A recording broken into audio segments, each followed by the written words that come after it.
दोस्तों आइए आज की इस वीडियो में जान लेते हैं सूरह मोहम्मद के बारे में। सूरह मोहम्मद की आप कसरत से तिलावत सुनते हैं। अल्लाह पाक हम सबको कुरान पाक की ज़्यादा से ज़्यादा तिलावत करने का जज्बा अता फरमाए और कुरान पाक की बरकत से हमारी तमाम परेशानियां दूर फरमाए। इसी बात से अंदाज़ा लगाएं कि हमें ये माहौल बनाना चाहिए, अपनी आदत में शामिल कर लेना चाहिए कि अपनी ज़िंदगी में ऐसा माहौल बना लें कि हमें कम से कम 3 मरतबा या 7 मरतबा तो रोज़ाना दिन में किसी भी टाइम अपने कारोबार की बरकत के लिए, अपने मकान दुकान की खैर व बरकत के लिए, या हम अपने ऊपर, अपने मकान के ऊपर, अपने कारोबार पर किए हुए जादू से बचने के लिए या होने वाले जादू से बचने के लिए, तमाम तरह की आफत व बलाया से महफूज रहने के लिए इस सूरह मुबारका को कम से कम 3 या 7 मरतबा ज़रूर सुन लिया करें। बुजुर्गान दीन यहाँ तक फरमाते हैं, अगर कोई इंसान अपनी ज़िंदगी में आदत बना ले कि मुझे सूरह मोहम्मद की तिलावत थोड़ा टाइम निकालने के बाद ज़रूर सुनना है। कुछ लोग ऐसे होते हैं कुरान पाक को पढ़ना नहीं जानते, वो परेशान ना हो, बिल्कुल बस जी लगाकर दिल से यकीन कामिल के साथ अल्लाह की ज़ात पर भरोसा रखकर इस सूरह मुबारका को सुन लें, इंशाअल्लाह उसकी तमाम परेशानी दूर हो जाएगी। अगर जो इंसान इस सूरह मुबारका को सुनते सुनते अपने दिल में जो तमन्ना रखे, ख्वाहिश रखे, हाजत रखे, अल्लाह पाक दिलों के हालात जानता है, आपकी हाजत पूरी हो जाएगी। आपकी तमन्ना, आपकी आरजू, आपकी दुआ अल्लाह की बारगाह में ज़रूर कबूल होगी। और कुरान पाक में तो नुकसान का कोई चांस नहीं है, इसमें तो हर लफ्ज़ पर फ़ायदा है, हर मोड़ पर हिकमत है, हर मोड़ पर फ़ायदा है। कुरान पाक के हर नुक्ते नुक्ते में शिफा है, हर मर्ज का इलाज है, हर बंदिश का तोड़ है, हर जादू का काट है, हर बुरी बला, बुरी मुसीबत, हर तरह की आफत व बलाया से बचने का रास्ता कुरान पाक में दिया गया है। ज़्यादा नहीं, 3 मरतबा या 7 मरतबा, या घर पर या बिजनेस पर या सवाब की नीयत से, या फिर कारोबार की खैर व बरकत के लिए, घर में खैर व बरकत के लिए, रिस्क में अगर तंगी है तब पढ़ लिया करें, कोई परेशानी है तब पढ़ लिया करें, घर में बीमारियां ज़्यादा आती हो तब पढ़ लिया करें, वरना पढ़ना नहीं जानते तो सुन तो ज़रूर लिया करें। अल्लाह पाक आपको पूरा सवाब अता फरमाएगा। तो इन्हीं तमाम फ़ज़ाइल के साथ आज की इस वीडियो में हम सुनाने जा रहे हैं आपको बहुत ही प्यारे सुरीले अंदाज में सूरह मोहम्मद की तिलावत को। बस आप लोग जी लगाकर इस सूरह मुबारका को ज़रूर सुन लीजिएगा। और प्लीज़ आपसे रिक्वेस्ट है, हम बड़ी मेहनत के बाद ही वीडियो आप तक पहुंचाते हैं, आप हमारा हौसला बढ़ाइए। जिस तरीके से आप हमें सपोर्ट करते हैं, हौसला बढ़ाते हैं, अगर वीडियो अच्छा लगे, मैं उम्मीद आपसे पूरी करता हूं, आप इस वीडियो को लाइक ज़रूर कर दीजिएगा और चैनल को सब्सक्राइब भी ज़रूर कर दीजिएगा। इस वीडियो को सदक़े जारिया समझकर तमाम लोगों में ज़रूर शेयर कीजिएगा। आइए अब दिल लगाकर सुन लेते हैं सूरह मोहम्मद की तिलावत को। औज़ु बिल्लाहि मिनश शैतानिर रजीम, बिस्मिल्लाहिर रहमानिर रहीम।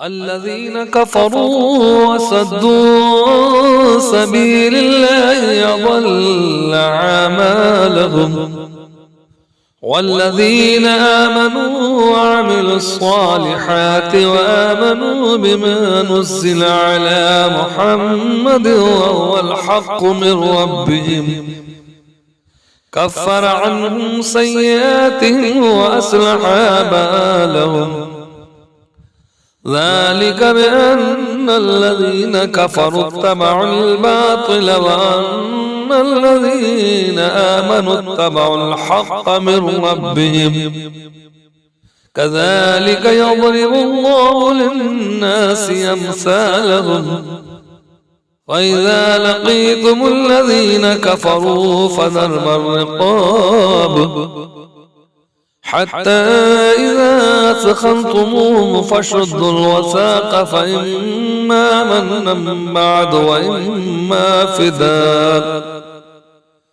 فداء حتى تضع الحرب أوزارها ذلك ولو يشاء الله لانتصر منهم ولكن ليبلو بعضكم ببعض والذين قتلوا في سبيل الله فلن يضل أعمالهم سيهديهم ويصلح بالهم ويدخلهم الجنة عرفها لهم. يا أيها الذين آمنوا إن تنصروا الله ينصركم ويثبت أقدامكم. والذين كفروا فتعسا لهم وأضل أعمالهم. ذلك بأنهم كرهوا ما أنزل الله فحبط أعمالهم. أفلم يسيروا في الأرض فينظروا كيف كان عاقبة الذين من قبلهم. دمر الله عليهم وللكافرين أمثالها. ذلك بأن الله مولى الذين آمنوا وأن الكافرين لا مولى لهم. إن الله يدخل الذين آمنوا وعملوا الصالحات جنات تجري من تحتها الأنهار. والذين كفروا يتمتعون ويأكلون كما تأكل الأنعام والنار مثوى لهم. وكأي من قرية هي أشد قوة من قريتك التي أخرجتك أهلكناهم فلا ناصر لهم. أفمن كان على بينة من ربه كمن زين له سوء عمله واتبعوا أهواءهم. مثل الجنة التي وعد المتقون فيها أنهار من ماء غير آسن وأنهار من لبن لم يتغير طعمه وأنهار من خمر لذة للشاربين وأنهار من عسل مصفى ولهم فيها من كل الثمرات ومغفرة من ربهم كمن هو خالد في النار وسقوا ماء حميما فقطع أمعاءهم. ومنهم من يستمع إليك حتى إذا خرجوا من عندك قالوا للذين أوتوا العلم ماذا قال آنفا أولئك الذين طبع الله على قلوبهم واتبعوا آواءهم. والذين اهتدوا زادهم هدى وآتاهم تقواهم. فهل ينظرون إلا الساعة أن تأتيهم بغتة وفقد جاء أشراطها فأن لهم إذا جاءتهم ذكراهم فاعلم أنه لا إله إلا الله واستغفر لذنبك وللمؤمنين والمؤمنات والله يعلم متقلبكم ومثواكم. ويقول الذين آمنوا لولا نزلت سورة فإذا أنزلت سورة محكمة وذكر فيها القتال رأيت الذين في قلوبهم مرض ينظرون إليك نظر المغشي عليه من الموت فأولى لهم تعاطوا وقول معروف فإذا عزم الأمر فلو صدقوا الله لكان خيرا لهم. فهل عسيتم إن توليتم أن تفسدوا في الأرض وتقطعوا أرحامكم أولئك الذين لعنهم الله فأصمهم وأعمى أبصارهم.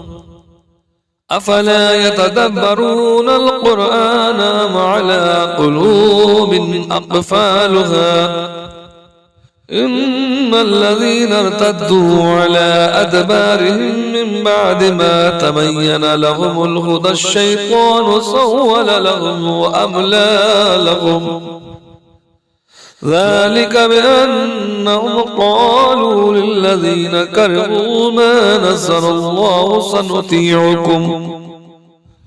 سنطيعكم في بعض الأمر والله يعلم إسرارهم فكيف إذا توفتهم الملائكة يضربون وجوههم وأدبارهم ذلك بأنهم اتبعوا ما أسخط الله وكرهوا رضوانه فحبط أعمالهم أم حسب الذين في قلوبهم مرض أن لن يخرج الله رضوانهم ولو نشاء لأريناكم فلعرفتهم بسيماهم ولتعرفنهم في لحن القول والله يعلم أعمالكم ولنبلونكم حتى نعلم المجاهدين منكم والصابرين ونبلو أخباركم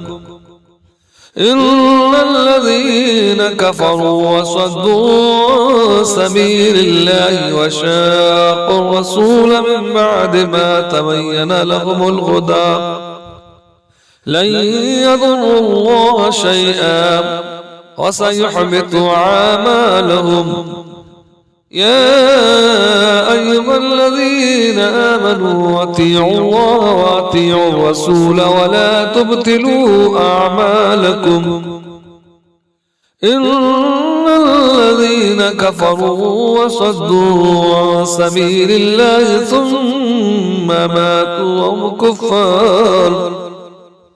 وهم كفار فلن يغفر الله لهم فلا تهنوا وتدعوا إلى السلم وأنتم العالون والله معكم ولن يتركم أعمالكم إنما الحياة الدنيا لعب ولهب وإن تؤمنوا وتتقوا يؤتكم أجوركم ولا يسألكم أموالكم إن يسألكموها فيحفكم تبخلوا ويخرج أضغانكم ها أنتم هؤلاء تدعون لتنفقوا في سبيل الله فمنكم من يبخل ومن يبخل فإنما يبخل عن نفسه والله الغني وأنتم الفقراء وإن تتولوا يستبدل قوما غيركم ثم لا يكونوا أمثالكم صدق الله العظيم.